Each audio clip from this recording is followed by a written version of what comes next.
Bismillahirrahmanirrahim. Assalamu alaikum. Dear students, today we are going to study the topic from the Biology Book 9 on the page 157 till 161.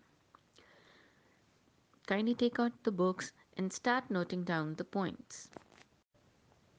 After this lecture, you will be able to learn that why there is need of digestion in human body, how larger molecules are broken down into simpler substances in various parts of digestive system.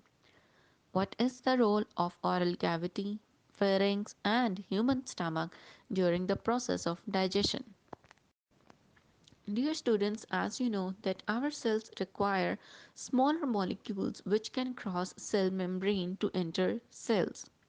But our food contain normally large complex molecules including proteins, polysaccharides and lipids which cannot cross the membranes. So there is a need of converting such large and non-diffusible molecules into smaller and diffusible molecules. This is achieved through the process of digestion. So, in simple words, the nutrition in humans comprises of the following phases. Number one is ingestion. It is the process of taking in food. The second is digestion, the process of breaking up complex substances into simpler substances. Third phase includes absorption. It is the diffusion of digested blood and lymph. The fourth, the most important one, is the conversion, या incorporation of absorbed simple food into the complex substances constituting the body. The last, defecation, which means the elimination of undigested food from the body. The digestive system of human consists of a long tube that extends from mouth to anus. This tube is called alimentary canal. Its main sections are oral cavity, pharynx, esophagus, stomach, small intestines, and large intestine. In addition, there are many glands associated with alimentary canal. These are in the form of three pairs of salivary glands present in mouth, a pancreas present below the stomach, and a liver present just beside the stomach. Dear students, in this figure you can easily understand the main sections of alimentary canal which we have just learned. First of all, as you can see, the food is going to first enter into the mouth. The mouth contains teeth, tongue, and saliva, which is produced from salivary glands. We have got three pairs of salivary glands which are present in the front of the ears, under tongue, or behind jaws. Then the food moves into the neck region, which is known as the pharynx region. Here, the food enters into the food pipe esophagus. Then the food is moved down into the stomach. Here, partially digestion of protein molecules takes place with the help of some gastric secretions. Then the food moves next to the intestinal part, small intestine and the large intestine. Each of it has got its own particular functions. Then the last part is the anus through which the food is defecated out of the body. You can see a small green sac-like structure on the front side of the liver. It is gallbladder, which temporarily stores the secretions of liver. Liver produces many important secretions for the digestion of food. Same goes for the pancreas. Both of these pour their secretions directly into the intestines, which we will study in the further topics. So students, the first part of the alimentary canal is the oral cavity. It is defined as the space behind mouth and has many important functions in the whole process of digestion. Oral cavity contains a teeth, tongue, three pairs of salivary glands which produces saliva containing salivary amylase. As the name indicates, amylase is an enzyme. Salivary amylase helps in the semi-digestion of starch molecules if they are present in our food. Dear students, you can have a better insight into the anatomy of the oral cavity through this figure. As you can see over here, the face contains two major cavities, the nose portion, which occupies the nasal cavity, and the mouth portion, which occupies the oral cavity. Food is going to enter through lips into the mouth portion, which is the oral cavity. Here, the food is further mixed with saliva with the help of teeth, with the help of tongue, and teeth helps in the grinding of the food. Here, food is also supported in its function by the palate. The front is the hard palate, and which moves towards the back side of the mouth is then soft palate. The food is then entered into the neck region. Here, the process is totally involuntary. It means it's not in your control. Pharynx region contains the opening for both windpipe and food pipe. Here we are just concerned with the food pipe. Food just enters into the esophagus, and the prevention from the entry of food into the windpipe is done with the help of epiglottis, which is a small flap present on the top of the windpipe trachea, which is just closed as the food is being swallowed. Now we will understand the physiology of oral cavity. Its main functions include food selection, which is the major important part. Here, when food enters the oral cavity, it is tasted and felt. If the taste of food suggests that it is old, then we reject it. If teeth or tongue detect some hard object such as dirt, we also reject that bite. The senses of smell and vision also help oral cavity in the selection of food. The second function of oral cavity is the grinding of food by teeth. It is also known as chewing or mastication. This is useful because esophagus can pass only small pieces, and enzymes also cannot act on large pieces of food. So they need to be broken down into smaller pieces so that enzymes can get enough surface area to attack on them.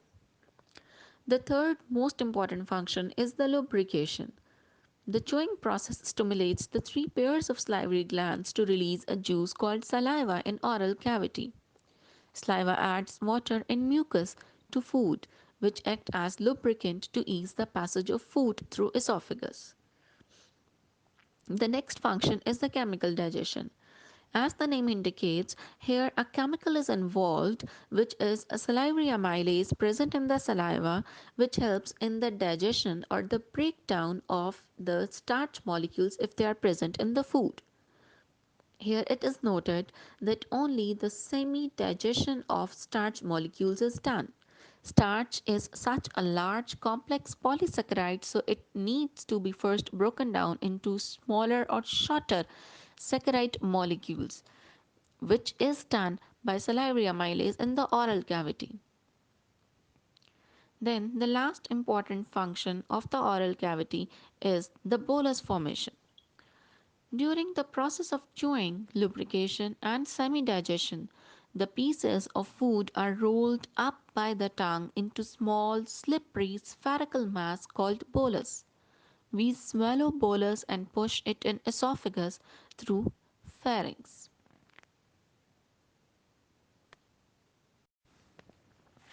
Now we are going to study the second section of alimentary canal, which is present in the neck region, is known as pharynx. It is a part of throat behind the mouth in nasal cavity and above the esophagus and larynx. Its main functions which helps in the swallowing of food. Here the more important thing which is noted that pharynx region is common to both air and food. Right now we are studying the digestion.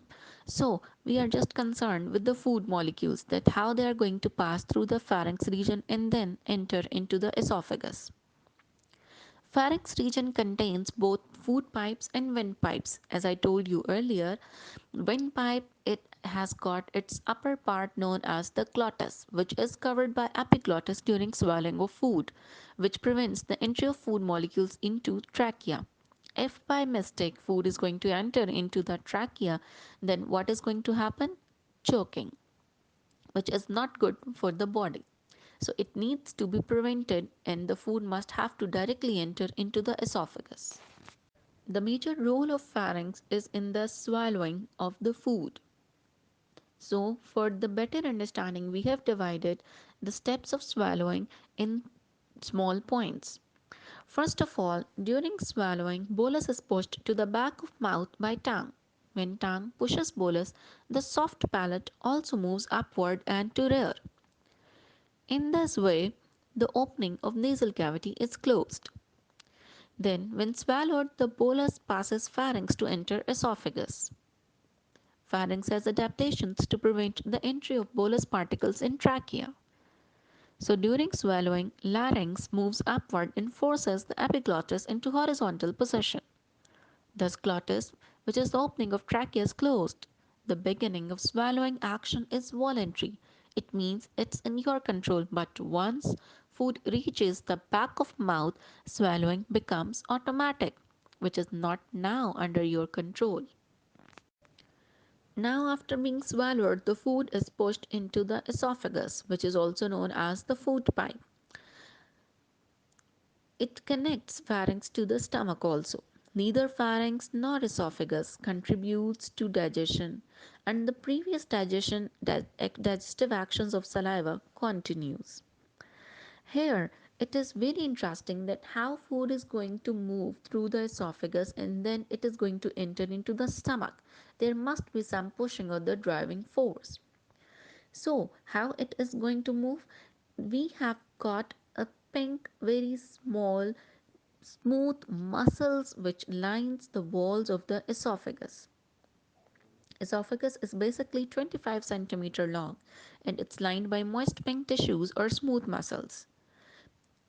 We name that process as peristalsis, which helps in the movement of food from oral cavity till rectum, or you can say in the whole alimentary canal. Peristalsis is defined as the waves of contraction and relaxation in the smooth muscles of alimentary canal walls. Sometimes the food by accident can move back from stomach into the oral cavity by the process of anti-peristaltic movements, which is very rare and is not normal. So what happens? This results in vomiting. There is a difference between vomiting and gagging. Normally, you see small young children or babies gag the food out from the mouth. Gagging is basically happening when the food does not enter the esophagus and it is rejected from the oral cavity and the baby reject the food out. But in vomiting, the food has just entered the stomach, then the stomach rejects that food and it is moved back or pushed out of the mouth through antiperistaltic movements, which results in vomiting. The next part of alimentary canal includes the human stomach. Stomach is basically defined as a dilated part of the alimentary canal. If we look into its morphology, its external morphology, which includes its shape, size, and location, then it is more or less like a pear or J shaped. It's a muscular organ or a back sac like structure which is purposely made for the storage of the food. Its capacity varies from 1 liter till 4 liter according to the food requirement.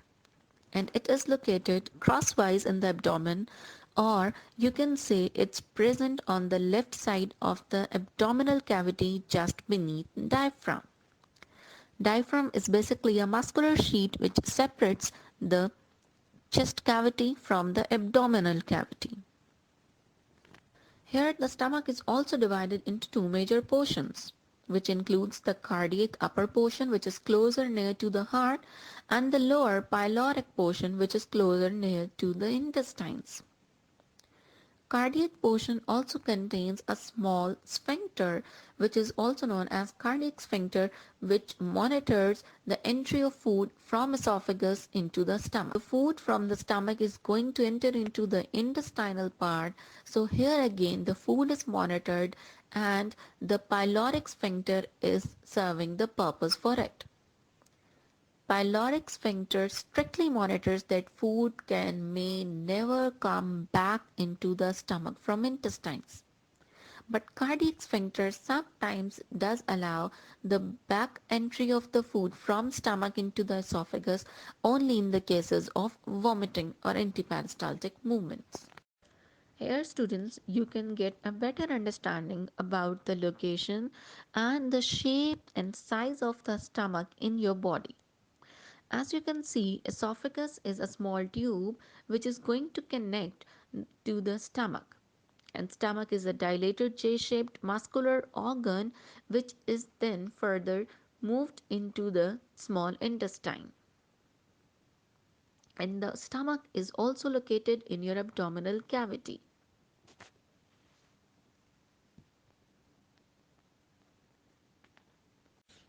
Now we will learn that what is the internal morphology of the human stomach. Basically, our stomach is consisting of layers of muscles or tissues. The outermost layer is the longitudinal layer.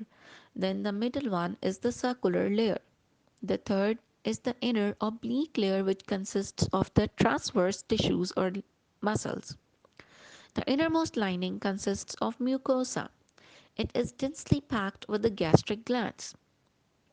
Here you may notice that I am going to repeat the word gastric for all the types of the terms related with the stomach. Here you can see in the figure the stomach is being cut into its further layers of the muscles and tissues.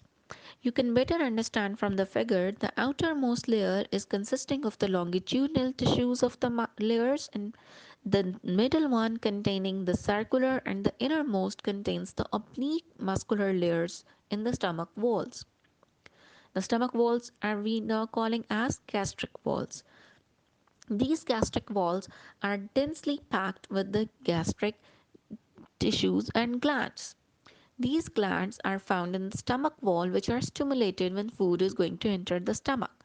They produce gastric juice, which is very much important for the digestion of the food.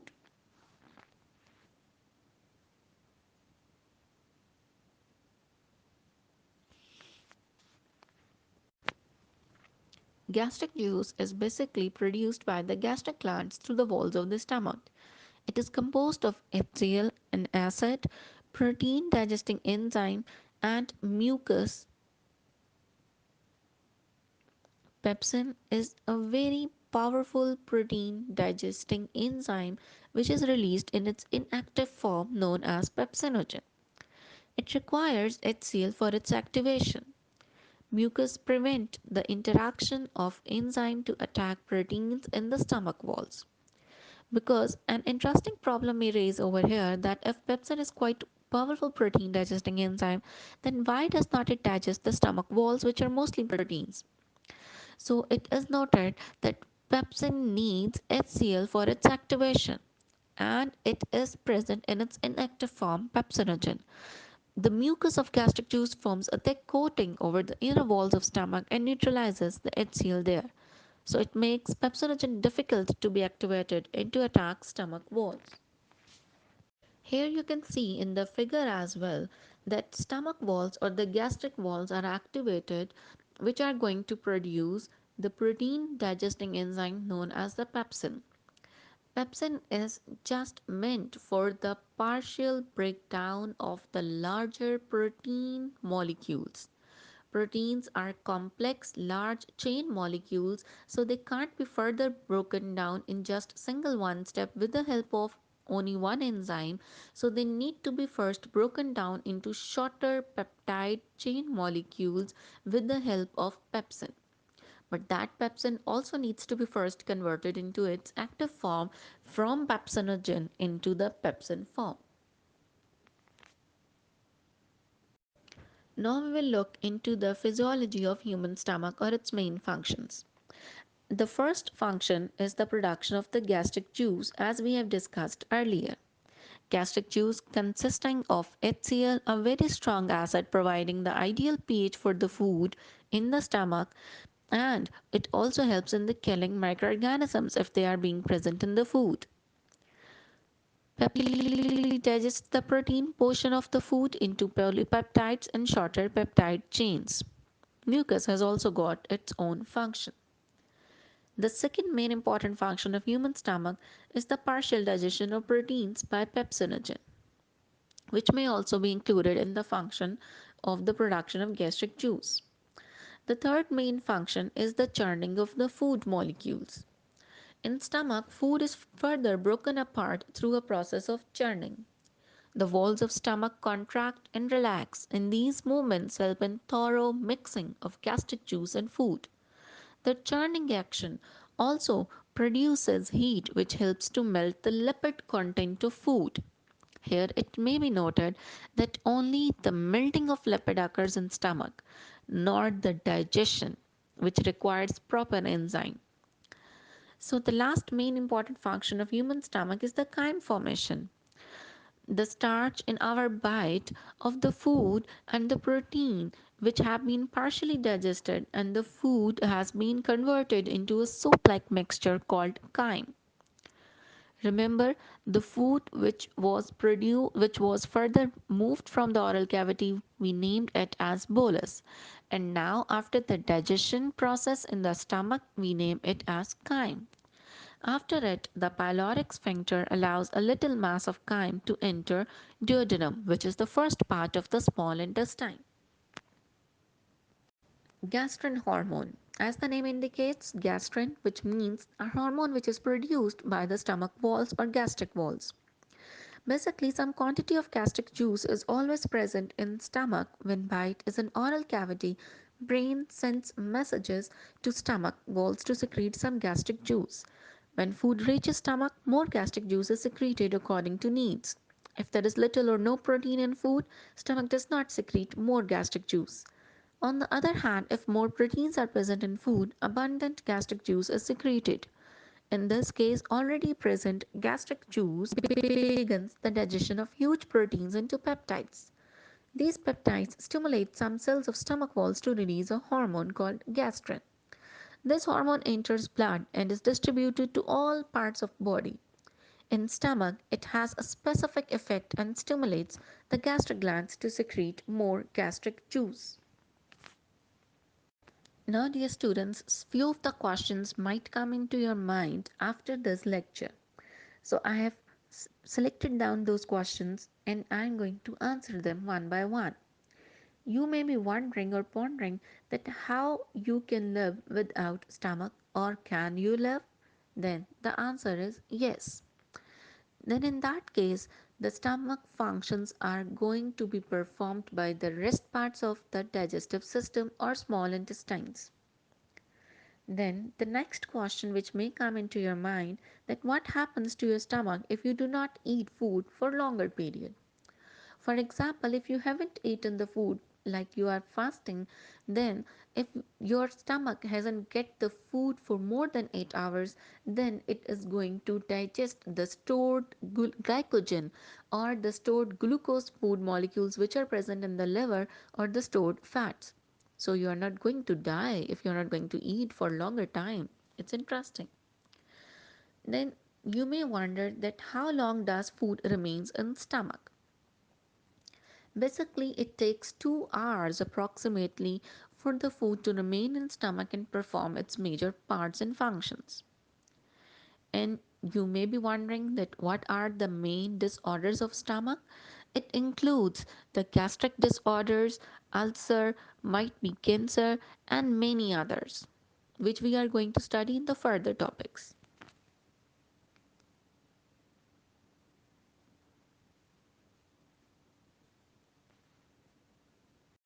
Now students, we are going to understand that how you are going to attempt the questions which are related to these topics of human alimentary canal given in your exercise books or being a part of your exams in the board exams. So the 10th question which is given in the long questions on the page 168 in the exercise, it this the question asks describe structures and functions of the main regions of alimentary canal. We have done the four main regions of alimentary canal till now. So you are going to attempt the question by making points and headings of each section and writing the relevant material in proper bulleted points with related neatly labeled diagrams. Similarly, the next 11th question is describe swallowing and peristalsis. We have done this part in the anatomy of the pharynx and the steps of swallowing. So you can write from those parts and then make the steps of swallowing with the help of the related diagram stepwise. Similarly, for the peristalsis, you need to define it first and then attempt the question in your best effort. Similarly, examiner might ask you these questions in the short questions as well.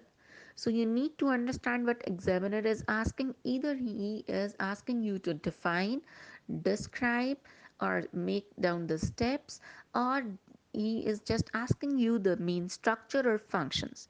Just be precise in your answering while attempting the short questions. Similarly, if they have got anything in the objective part, then you need to write or you need to mark the perfect word which is very closer to the question being asked. For that, you need to learn or study thoroughly. I hope, my dear students, you have understood the topics very well and you are going to follow these topics through the diagrams in the book or given in the lecture and going to adopt these things in your daily life and understand, and you may be able to predict all these processes in your life as well. Thank you for your concentration. Keep in touch and thank you. Have a nice day.